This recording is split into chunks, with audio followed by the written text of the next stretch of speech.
మొన్నటికి మొన్న మనం చూసాం. నేను రాయని, నేను చెయ్యని సంతకంతో మరి రాజీనామా లెక్క అని సోషల్ మీడియాలో జగన్ బాబుకు వ్యతిరేకంగా రిలీజ్ చేశారు. ఈ నాయకులకు కానీ, ఈ రాసే వాళ్ళకు కానీ వినకూడని, చేయకూడని మరి మాటలు మాట్లాడడం, మరి నేను రాయని, నేను చెయ్యని సంతకాన్ని ఎలా రిలీజ్ చేస్తారని కూడా అడుగుతా ఉన్నా. నేను ఇలాంటి వాటికి తావు ఇవ్వకుండా ఉండడం కోసం కూడా మరి ఈ పార్టీ నుంచి నేను తప్పుకోవాలని అనుకుంటా ఉన్నా. ఎందుకంటే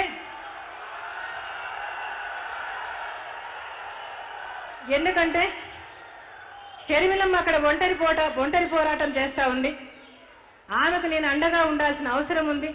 రాజశేఖర రెడ్డి భార్యగా, ఆమె తల్లిగా ఆమెకు నిలబడాల్సిన అవసరం ఉందని నా మనస్సాక్షి చెప్తుంది. ఎందుకంటే కష్టాల్లో ఉన్నప్పుడు నా కొడుకుతో ఉన్నా, సంతోషంలో ఉన్నప్పుడు నా కొడుకుతో ఉంటే అక్కడ కూడా నా రక్తం పంచుకున్న బిడ్డ నేను అన్యాయం చేసిన దాన్ని అయితానేమో అని నా మనస్సాక్షికి నాకు నచ్చడం లేదు.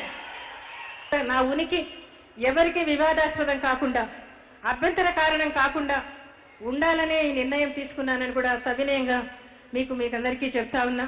ఇందుకు నన్ను క్షమించమని కూడా మిమ్మల్ని అందరినీ కూడా కోరుతా ఉన్నా. రాజకీయం అంటే వక్రీకరణలు, దుష్ప్రచారాలు, వెన్నుపోట్లు ఇవి రాజకీయం కాదు. రాజశేఖర రెడ్డి లాగా లాస్ట్ మినిట్ వరకు మీ సేవ చేసి చనిపోయే నాయకులు లాంటి వాళ్ళు నాయకులు కావాలని కూడా కోరుతా ఉన్నా. అప్పుడు చెప్పాను, ఇప్పుడు చెప్పాను, రాజశేఖర రెడ్డి గారి లేని లోటు నాకైతే ఎవరూ తీర్చలేరు.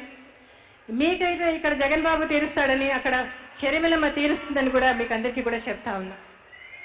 మీ చేతులకు అప్పగించాను. మీరు వాళ్ళకు బలం కావాలి, వాళ్ళు మీకు బలము అండ అవుతారని కూడా మీకు అందరికీ చెప్తున్నా.